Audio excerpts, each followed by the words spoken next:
أعوذ بالله من الشيطان الرجيم بسم الله الرحمن الرحيم الحمد لله رب العالمين الرحمن الرحيم مالك يوم الدين إياك نعبد وإياك نستعين واهدنا الصراط المستقيم صراط الذين أنعمت عليهم غير المغضوب عليهم ولا الضالين آمين اللهم صل على سيدنا محمد الفاتح لما أغلق والخاتم لما سبق ناصر الحق بالحق والهادي إلى صراطك المستقيم وعلى آله حق قدره ومقداره العظيم سبحان ربك رب العزة عما يصفون والسلام على المرسلين الحمد لله رب العالمين.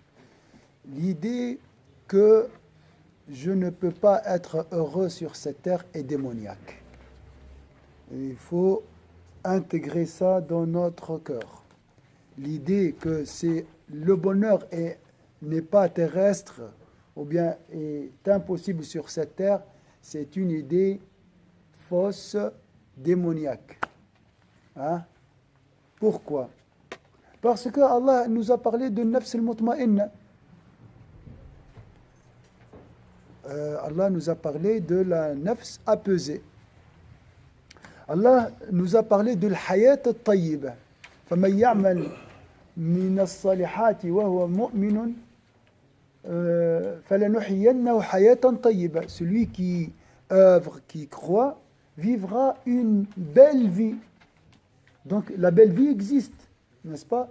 L'apaisement existe, le bonheur est terrestre aussi. Hein?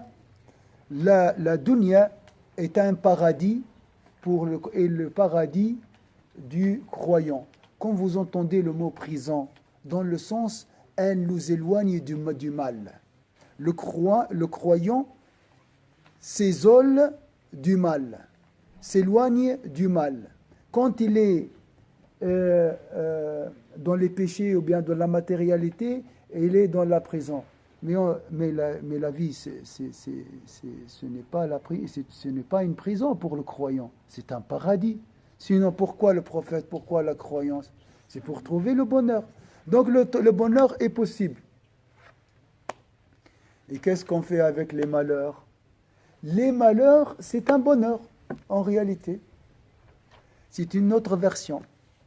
Mais il faut avoir la clairvoyance pour voir ça. On a fait la 5e épisode aujourd'hui, hein, avec la question de l'épreuve. Alors, le mois de Ramadan, 3 tranches.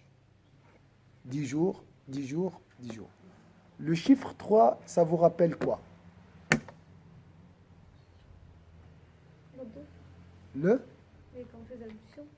Les 3. Oui, mais c'est une belle idée. Pourquoi toujours il y a 3? Oui, impair, barakallahu fik. Ça nous rappelle Allah Azza wa Jal. Le seul impair, c'est Allah. L'unique impair, c'est Allah. 3. Les 10 premiers... Miséricorde, masha'Allah. Ça commence déjà avec le rahma. Après, pardon. 3e étape, affranchissement de l'enfer. C'est bien, masha'Allah. À la fin, vous préférez quoi? Le pardon, la miséricorde ou bien l'affranchissement de l'enfer? Les 3. Mais vous préférez bien sûr la liberté. Le paradis, c'est la liberté. L'enfer, c'est la prison. Hein. C'est souffrance et éternelle, tu ne peux pas sortir. Alors, qui peut me dire la libération, où peut-on la trouver? Donc, les 10 derniers jours, c'est l'affranchissement de l'enfer. Donc, c'est la liberté.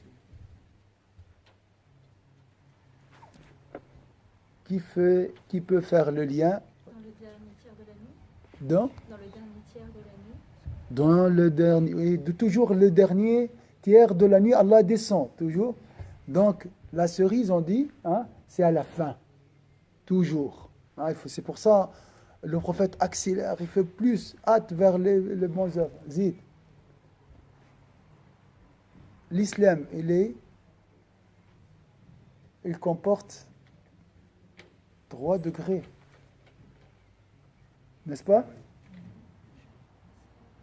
L'islam, iman, l'ihsan. On est dans l'ihsan. On est dans la série, dans la réjouissance. Et ça, il faut amasser la réjouissance. Ijma' al-ladha. Ladha al-ibada maintenant. Tu as construit la maison, c'est la finition maintenant. C'est la décoration, c'est les couleurs, le parfum, c'est la fin. Maintenant, c'est la réjouissance. Avant, c'était un travail, c'est la base, c'est l'effort. Maintenant, tu n'as pas besoin de faire un effort. Il faut juste récolter. Récolter à travers la retraite spirituelle, à travers plus d'efforts. Vous voyez, quand tu es fatigué, tu es au sommet de la fatigue, là tu recevras la réjouissance d'Allah Azza, la réjouissance de la religion.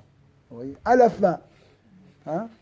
Donc, l'effort ou l'épreuve, dans l'effort se repose le bonheur.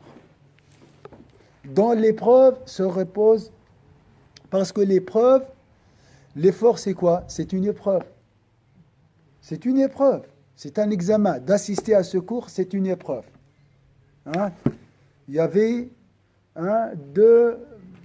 une hésitation.